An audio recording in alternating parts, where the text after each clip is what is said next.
कृष्ण का जो पूरा दर्शन है वो है निष्कामता का।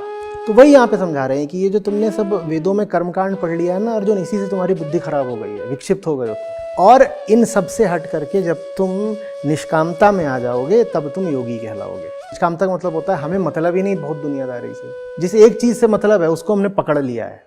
हीरा मिल गया है, गांठ में बांध लिया है, बाकी चीजें हमारे लिए बहुत पीछे की हो गई है। निष्कामता के केंद्र में प्रेम बैठा हुआ है। प्रेम साधना पड़ता है, प्रेम। अभी वहां से एक पत्ता गिरा नीचे,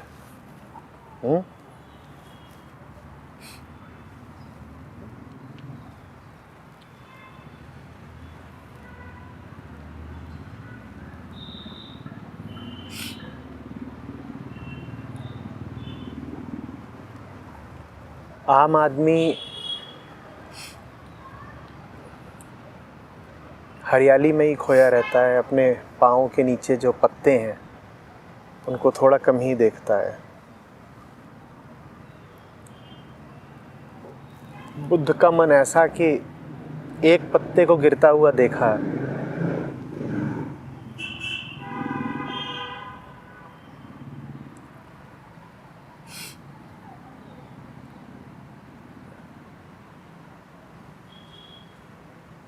और पूछने लगे कि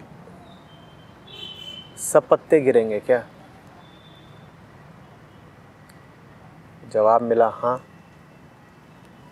तो उन्होंने कहा फिर किसके साथ रिश्ता बनाऊं, किस पर उम्मीद टिकाऊं?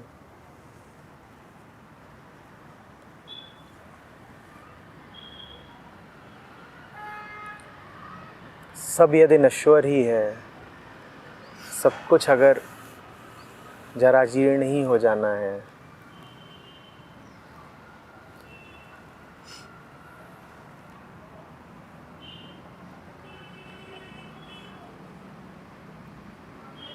तो फिर सुख चैन कहाँ है?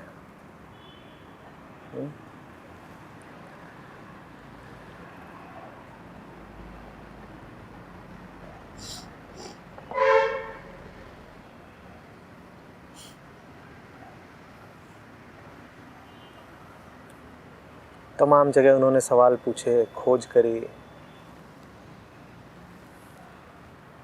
और पाया ये कि दुख पत्ते के गिरने में नहीं है, दुख है इस कामना में कि पत्ता सतत शाश्वत रहे।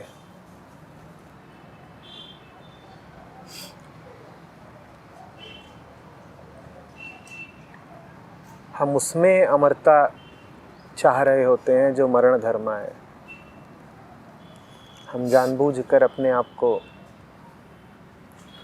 धोखे में रखते हैं।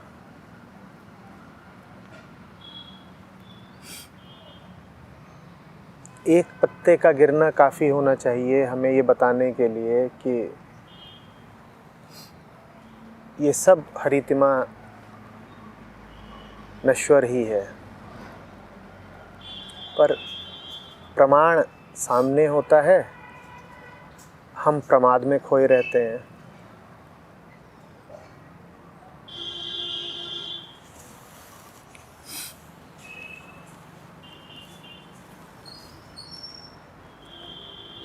जब सुख मिल रहा होता है तो लगता है कि सुख अनवरत मिलता रहे।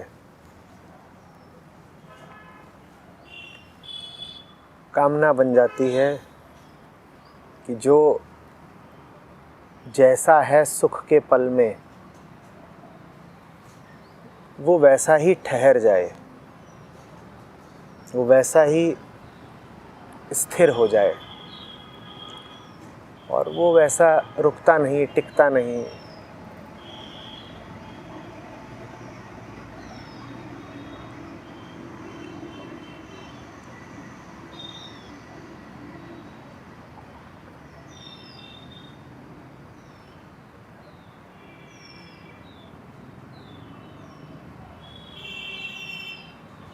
तो खोज की बुद्ध ने कि आदमी का ये आत्मघाती, आत्म प्रवंचना युक्त व्यवहार आता कहाँ से है? आदमी जानता है कि उसका दुख उसकी झूठी कामना से उत्पन्न है, फिर भी वो कामना को क्यों पकड़ कर रखता है?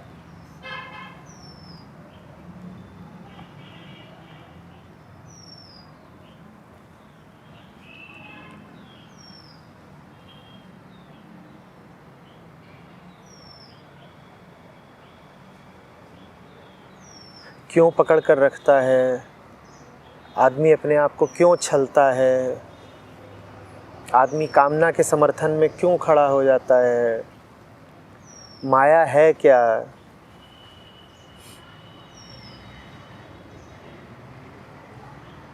बुद्ध ने कहा बड़ी खोज के बाद कि इनका उत्तर देने से कोई लाभ नहीं।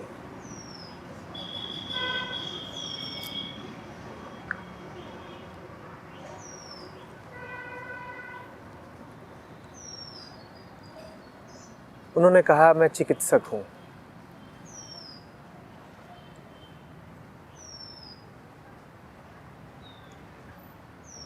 मरीज ठीक होना चाहिए,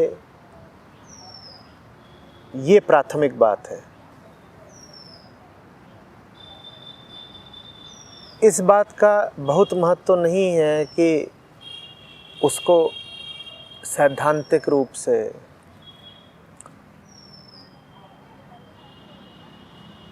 किताबी तरीके से ये समझा दिया जाए कि उसकी बीमारी की उत्पत्ति क्या है। उन्होंने कहा कोई समझ जाए कि बीमारी का मूल क्या है, बीमारी की प्रक्रिया क्या है तो अच्छी बात, नहीं भी समझे तो भी इलाज तो ज़रूरी है ना। चिकित्सक ये प्रतीक्षा तो नहीं कर सकता कि रोगी बीमारी को पूरी तरह समझेगा, उसे तो उपचार करना है।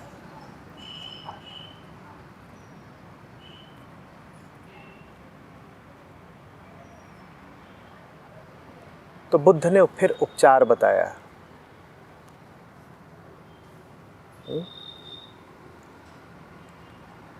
और बुद्ध का उपचार था सम्यक्ता।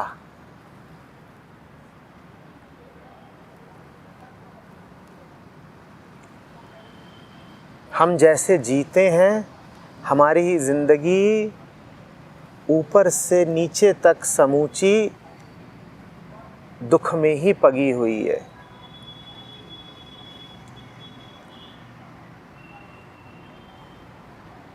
सुख भी इसीलिए भाता है क्योंकि वो दुख से थोड़ी देर के लिए राहत दे जाता है।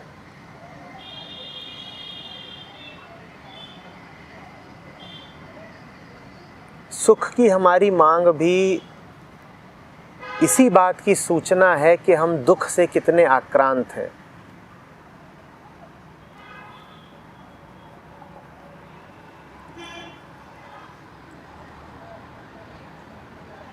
फिर कह रहे हैं बुद्ध कि दुख जीवन में नहीं है, संसार में नहीं है, दुख मन में है, क्योंकि मन सुख को पकड़े रहने की कामना करता है।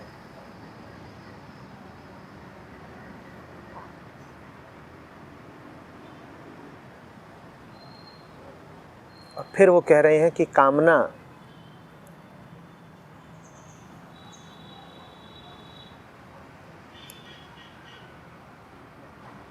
कि दंश से बचने का उपाय है सम्यक्ता।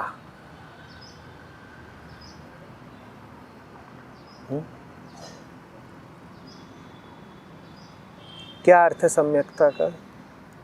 ना अच्छा ना बुरा, मतलब सबको सब में समान, अच्छे में भी ठीक है, बुरे में भी ठीक है। नहीं, सम्यक्ता समता नहीं होती।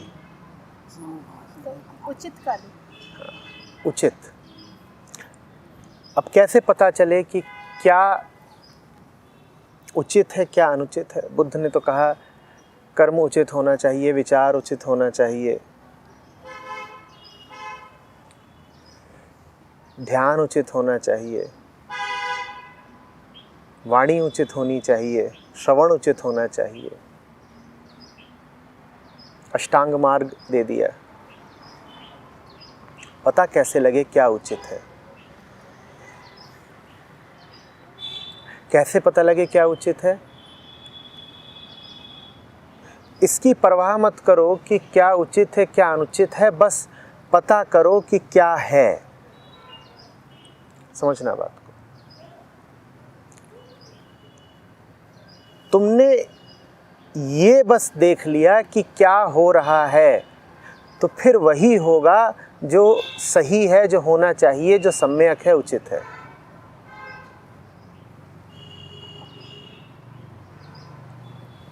अब बुद्ध कहते हैं सम्यक कर्म, सम्यक वचन।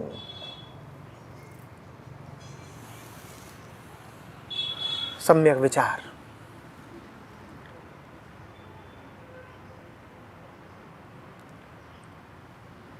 एक तो तरीका ये है अपने कर्म को देखने का कि तुम पहले से ही एक मन बना लो, धारणा बना लो कि ठीक कर्म ऐसा होता है और खराब कर्म ऐसा होता है, कि अच्छा ऐसा होता है और बुरा ऐसा होता है। और फिर तुम अपने कर्म को देखो और कहो कि अच्छा है या बुरा है। ये बुद्ध का तरीका नहीं है। बुद्ध कहते हैं बिना धारणा के तुम बस देख लो कि तुम क्या कर रहे हो, कैसे जी रहे हो, क्या खाते हो, पीते हो, कहाँ को जाते हो, क्या सोचते हो। तुमने देख लिया बिना इस पूर्वाग्रह के कि जीवन, वचन, मन, कर्म कैसा होना चाहिए, तो तुम्हारे देखने भर से सब कुछ वैसा हो जाएगा जैसा उसे होना चाहिए। तुम देखते तो रहो।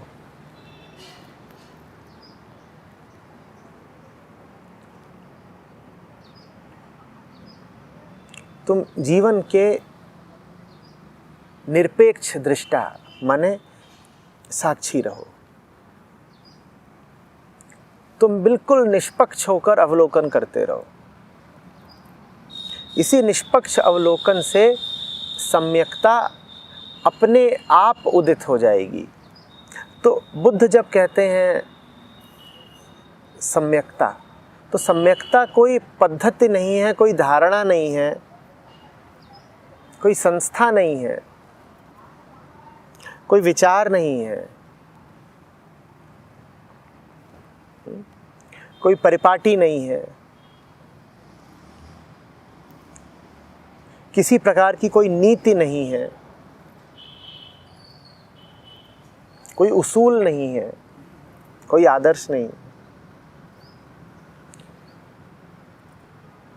सम्यकता मात्र होश है, जागरण है कि जो कुछ तुम कर रहे हो, जो कुछ तुम्हारे भीतर बाहर हो रहा है, तुम उसके प्रति सजग हो। तुम सजग हो तो फिर जो होगा शुभ ही होगा।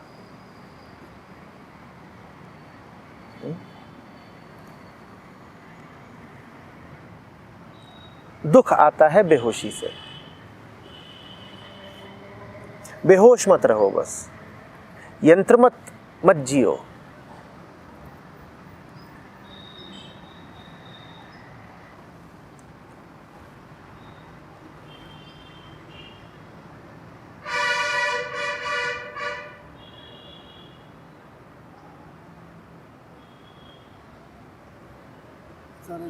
कामनाओं से अपने आप मुक्त हो जाओगे।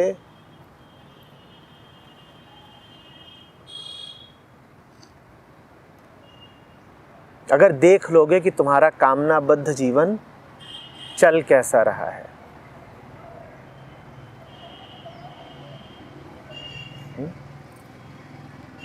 हाँ, ये मेरा सम्यक कर्म क्या है? तुम बताओ। आपको सुन रहा हूँ, बस इस पर ध्यान दें।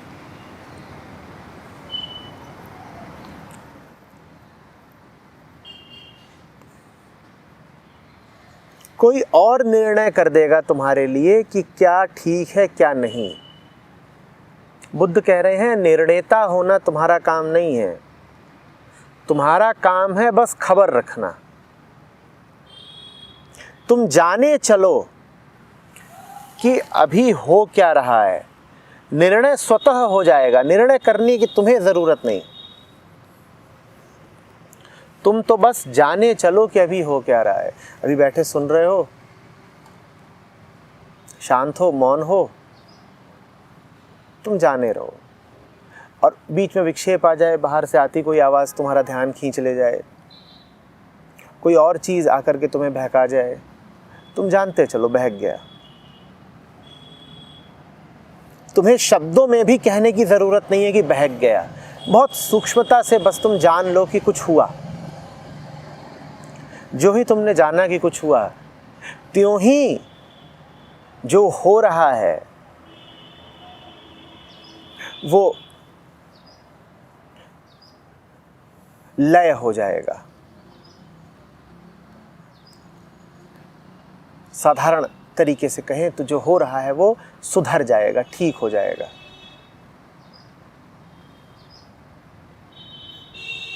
कोई विचलन, कोई उपद्रव तुम्हारे साथ हो ही नहीं सकता अगर तुम्हें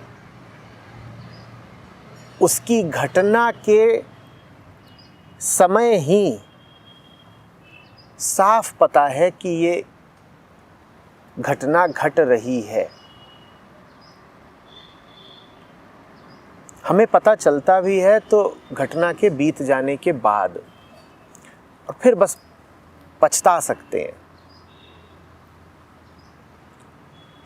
जब घटना घट रही हो उसी वक्त अगर जान लो कि ये क्या घटित हो रहा है, पूरा खेल बदल जाएगा। नुकसान से बच जाओगे।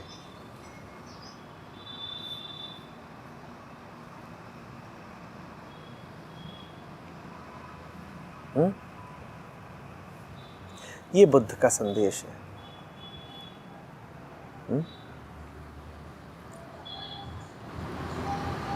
आचार्य जी, आप ये मन के प्रति कहना चाह रहे हैं, जो घटना बाहर घटती है आपके मन में क्या उपक्रम हो रहा है, अगर आप उसको जान लें तो घटना वहीं स्टॉप है। क्या कर रहे हो, कुछ खा रहे हो तो क्यों खा रहे हो? ममता उठी है तो जान जाओ ममता उठी है। ममता के पल में बिल्कुल यंत्रवत ना हो जाओ, ममता की लहर में बह ना जाओ। क्रोध उठा है या लालच उठा है, उसी वक्त बस जान जाओ। नियंत्रण करने की बात नहीं हो रही है, जानने की बात हो रही है, ईमानदारी से जानने की कि अभी तो भावना का बड़ा उद्वेग आया है बस। और उसके बाद तुमको रोकना नहीं पड़ेगा, थामना नहीं पड़ेगा, निषेध नहीं करना पड़ेगा। तुमने जाना नहीं कि जिसको जाना उसका दंश खत्म हो गया, जिसको जाना उसकी ताकत मिट गई। वृत्तियां, आवेग, आंतरिक लहरें, ये सब काम ही करते हैं अंधेरे में। उन पर तुम्हारी दृष्टि की रोशनी पड़ी नहीं।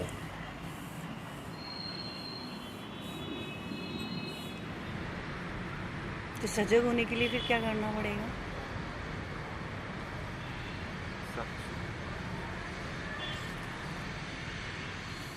धम्मम शरणम गच्छामि।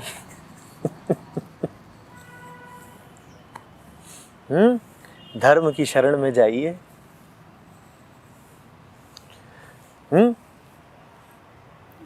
और धर्म की स्थापना और रक्षा के लिए जो संघ प्रतिबद्ध हो, उस संघ की शरण में जाइए। संघम शरणम गच्छामि।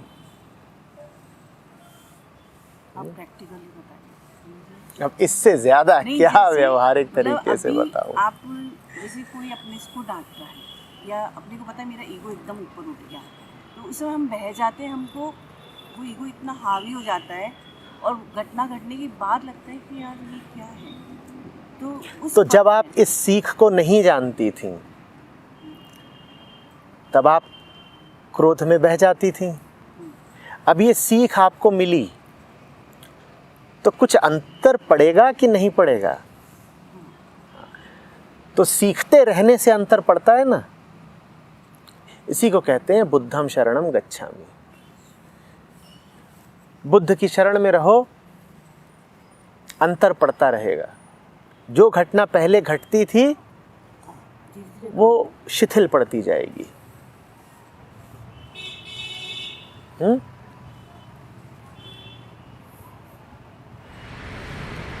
उसके लिए पहले वो साक्षी भाव में रहना जरूरी है, तो वो याद आएगा, नहीं तो भूल जाते हैं। धर्म की शरण में रहो, संघ की शरण में रहो।